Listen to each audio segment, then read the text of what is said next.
Hello friends, आपका स्वागत है आपके यूट्यूब चैनल सैनिक एकेडमी पे। मैं नेहा मैम आज आपको हिंदी का फिर सीरीज़ लेकर आए हैं जो आपके एग्ज़ाम के लिए बहुत इम्पॉर्टेंट है, आपके मॉक टेस्ट के रूप में।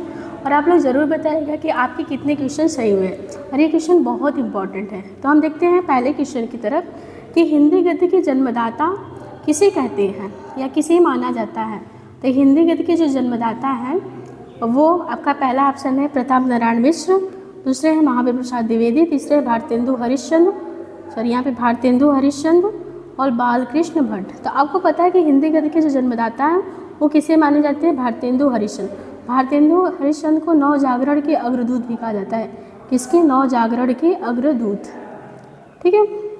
फिर आपका अगला जो क्वेश्चन है कि विद्यापति की जो पदावली है, विद्यापति की जो पदावली है ये किस भाषा में लिखी गई है? तो विद्यापति की पदावली किस भाषा में लिखी? पहला ऑप्शन है मैथिली, दूसरा ब्रजभाषा, भोजपुरी, मगही। तो जानते रहे कि जो विद्यापति है वो बिहार के दरभंगा जिले के थे। कहाँ के थे? बिहार के दरभंगा जिले के थे। और ये जो उन्होंने पदावली लिखा है वो किस भाषा में लिखा है? मैथिली भाषा में। इसी कारण इनको क्या कहते हैं? मैथिल का कोकिल। क्या कहते हैं? मैथिल का कोकिल। मैथिल कोकिल के नाम से भी जानते हैं। ठीक है। और फिर इन्होंने एक और कृति लिखी थी कीर्तिलता। इनकी एक कृति और थी कीर्तिलता, वो किस भाषा में थी? अवहट भाषा में। तो जानते रहेगा जो विद्यापति की पदावली थी वो मैथिली भाषा में और इनकी एक कृति थी कीर्तिलता, वो किस भाषा में थी? अवहट भाषा में। फिर हम दूसरे क्वेश्चन की तरफ चलते हैं। जो तीसरा क्वेश्चन है उसमें क्या है कि बाणभट्ट की आत्मकथा किस विधा की पुस्तक है?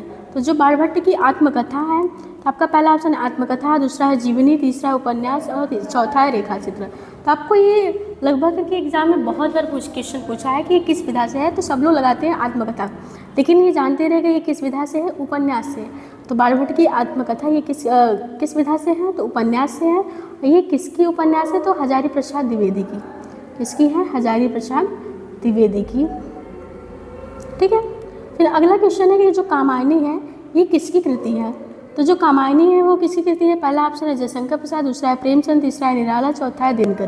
तो कामायनी जो है वो किसकी कृति है? जयशंकर प्रसाद की। और जानते रहेगा कामायनी में कुल आपकी कितने सर्ग हैं? 15 सर्ग हैं। तो आपका कामायनी जानते रहेगा ये जयशंकर प्रसाद की काव्य कृति है। फिर अगले क्वेश्चन की तरफ चलते हैं। जो हमारा अगला क्वेश्चन है वो क्या है वो देख लेते हैं। जो अगला क्वेश्चन है कि इनमें से कौन सी बोली पश्चिमी हिंदी के अंतर्गत नहीं आता? तो आपका जो पश्चिमी हिंदी के अंतर्गत आपकी खड़ी बोली आते हैं, ब्रजभाषा आता है, कन्नौजी आता है, लेकिन जो अवधी होता है ये पूर्वी हिंदी के अंतर्गत आता है। ठीक है। तो आपका जो नहीं है तो नहीं का आंसर नहीं में हो जाएगा। आपका कौन सा सही हो जाएगा? पूर्वी अवधी हो जाएगा। तो खड़ी बोली, ब्रजभाषा, कन्नौजी, बांगरू जो होती है ये पश्चिमी हिंदी की वो भाषाएँ होती है या बोली होती है। फिर ये क्वेश्चन देखिए बहुत इंपॉर्टेंट है कि उत्तर प्रदेश की ऐसी कौन सी बोली है जो विदेशों में भी बोली जाती है? उत्तर प्रदेश या बिहार की कह दे ऐसी कौन सी बोली है जो विदेशों में बोली जाती है? तो ऑप्शन कह दे खड़ी बोली, कन्नौजी, भोजपुरी, अवधी। तो आपको पता है कि इसका आंसर क्या हो जाएगा? भोजपुरी। जो भोजपुरी है एक आपका देश है मॉरिशस। मॉरिशस में आपका कौन सी बोली बोली जाती है? तो आपकी भोजपुरी बोली बोली जाती है। तो ये क्वेश्चन बहुत इंपॉर्टेंट है, कई बार एग्जाम में पूछा है, इसको आप लोग जरूर देख लीजिएगा। फिर अगले क्वेश्चन की तरफ चलते हैं कि अगला क्वेश्चन क्या है कि अली और अली शब्द युग्म का सही अर्थ क्या है? तो आपका ये शब्द युग्म भी बहुत पूछता है। तो एक अली का अर्थ क्या होता है आप देख लीजिए। पहला भौरा भगवान, दूसरा भगवान दुश्मन, तीसरा सखी भौरा, तीसरा चौथा है भौरा सखी। तो जिसमें अली में छोटी की मात्रा उसे कहते हैं अली का अर्थ होता है भौरा और अली का अर्थ होता है सखी। तो आपका आंसर कौन सा हो जाएगा? चौथा। तो बोला कि निम्नलिखित में से कौन सा शुद्ध वर्तनी वाला शब्द है? तो हम कहते हैं अंतर्राष्ट्रीय। यहाँ पे क्या अंतर्राष्ट्रीय है, फिर अंतर्राष्ट्रीय है। यहाँ पे आपका कौन सा ऑप्शन सही हो जाएगा? तीसरा। आपका कौन सा आंसर हो जाएगा? तीसरा। फिर हम अगले क्वेश्चन की तरफ चलते हैं। जो अगला क्वेश्चन है वो कौन सा है कि जिन शब्दों की उत्पत्ति का पता नहीं चलता उन्हें कहा जाता है? देशज कहते हैं, विदेशज कहते हैं, संकर कहते हैं, तद्भव। तो जैसे जिस शब्दों की उत्पत्ति का पता नहीं चलता उसे हम क्या कहते हैं? देशज।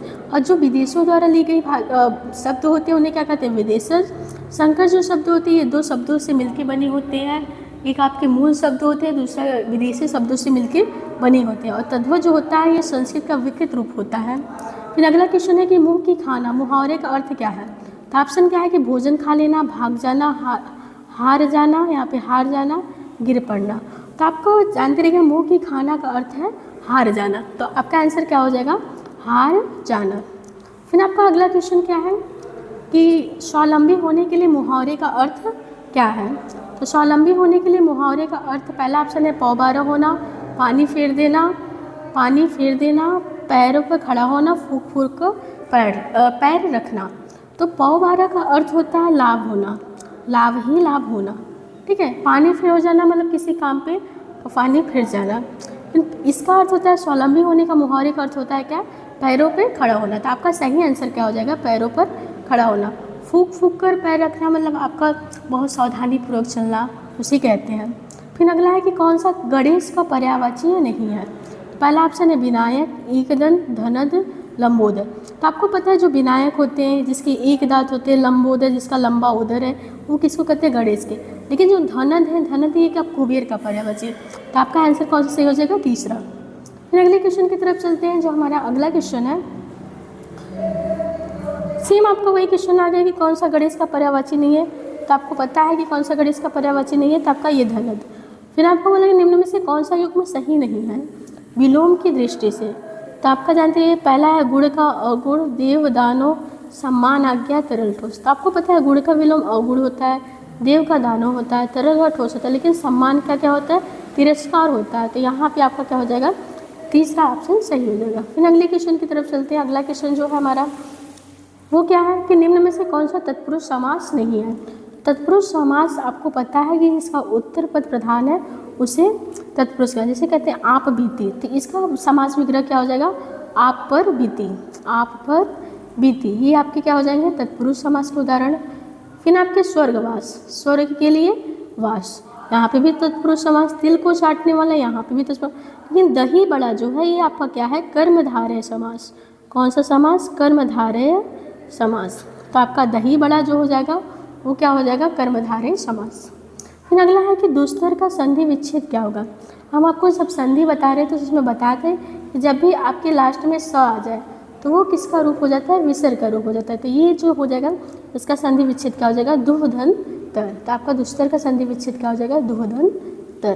फिर अगले क्वेश्चन की तरफ चलते हैं। जो हमारा अगला क्वेश्चन है उसमें कि संबंधवाचक सर्वनाम बताइए, सर्वनाम बताएं। तो कोई है, कौन है, जो है, वह है।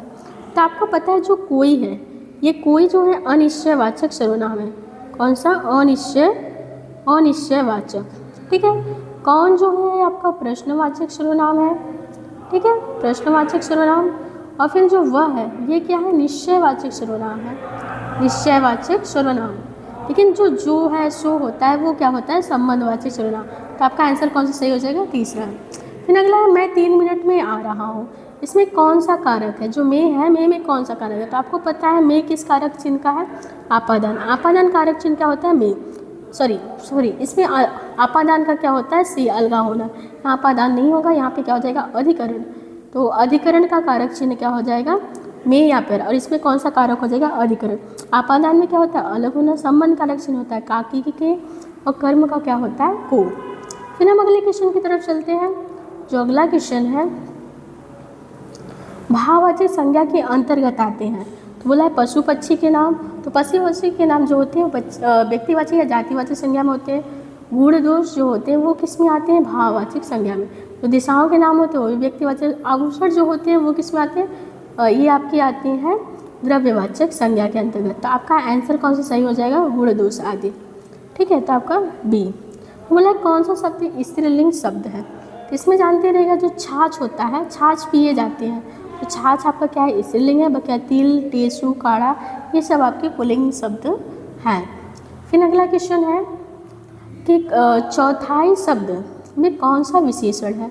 तो जो चौथाई है, चौथाई में आपका कौन सा विशेषण है।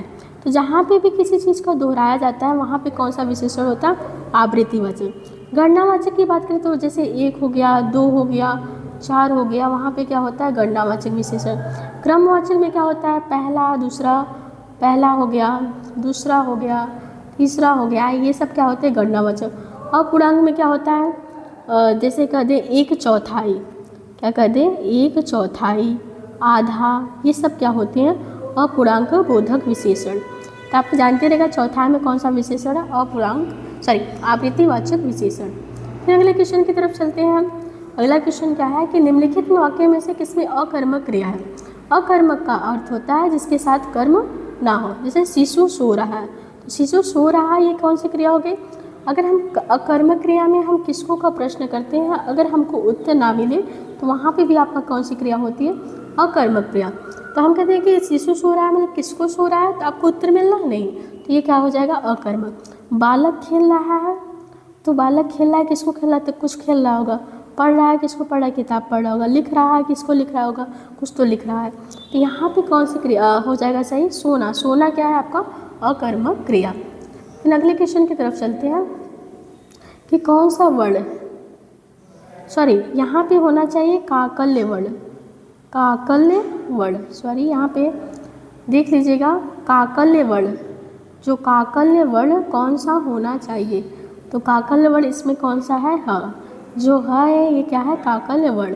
जो यह है ये इसे अर्ध स्वर भी कहते हैं। तो आपका काकल्य वर्ण जानते रहेगा किसको कहते हैं? आपको कहते हैं। फिर अगला क्वेश्चन क्या है हमारा? अगले क्वेश्चन चलते हैं, कौन सा काल आसन्न भूतकाल में होता है? ये जानते रहेगा जो आसन्न भूतकाल होते हैं उसे हम पूर्ण वर्तमान काल भी कहते हैं। कौन सा काल? पूर्ण वर्तमान काल। जो मतलब कार्य अभी अभी समाप्त हुआ है उसे ही हम क्या कहते हैं? आसन्न भूतकाल। तो हम पहले क्वेश्चन चलते हैं, तू आता तो मैं जाता। तू आता तो मैं जाता, ये कौन सा काल में आ जाएगा? हेतु मद भूतकाल। हेतु मद भूतकाल। मोहन आया सीता गई, इसमें भी आपका हेतु मद भूतकाल। वह आया था, यहाँ पे क्या हो जाता है? पूर्ण भूतकाल। ठीक है, पूर्ण भूतकाल। लेकिन मैं आम खाया है या मैंने आम खाया है, यहाँ पे क्या हो जाएगा? एक आसन्न ही भूतकाल है जिसके साथ भूतकाल में है आता है। बाकी सारे भूतकाल के जो प्रकार होते हैं उसमें या, था, थी, थे, यही शब्द आते हैं। लेकिन जिस में है आ जाता है वहाँ पे कौन सा काल हो जाता है? आसन्न भूतकाल। और इसे पूर्ण वर्तमान काल भी कहते हैं। फिर हम अगले क्वेश्चन की तरफ चलते हैं। अगला क्वेश्चन क्या है कि निम्न में से कौन सा कर्मवाच्य का उदाहरण है? तो पत्र लिखा जाता है, राम पुस्तक पढ़ता है, वह जाता है, वह खेल रहा था। तो आपका कर्मवाच्य जो होता है उसमें क्या होता है? जो कर्ता होता है वो क्या होता है? निर्जीव होता है। कर्ता निर्जीव होता है, या फिर अगर सजीव होता है तो उसके साथ के द्वारा लगता है। तो आपका देखिए पत्र लिखा जाता है, पत्र आपका कर्ता है, पत्र क्या है? आपका निर्जीव वस्तु है, इसमें क्या हो जाएगा? आपका कर्मवाच्य। राम पुस्तक पढ़ता है, इसमें क्या हो जाएगा? कर्तृवाच्य। वह जाता है, ये भी कर्तृवाच्य। वह खेल रहा है, वो भी क्या हो जाएगा? कर्तृवाच्य। इसमें आंसर क्या हो जाएगा? ए। तो आपका देखिए जो 25 क्वेश्चन ये क्वेश्चन सीरीज है, बहुत ही इंपॉर्टेंट है। जो आपके यूपीपी का एग्जाम हो या बीपीएससी का एग्जाम हो, बहुत आपके लिए हेल्प करेगा। इसको आप लोग सेट जरूर मारिएगा, और जिस चैप्टर पे आपको पढ़ना रहेगा तो उस पर कमेंट करके ज़रूर बताइएगा। धन्यवाद।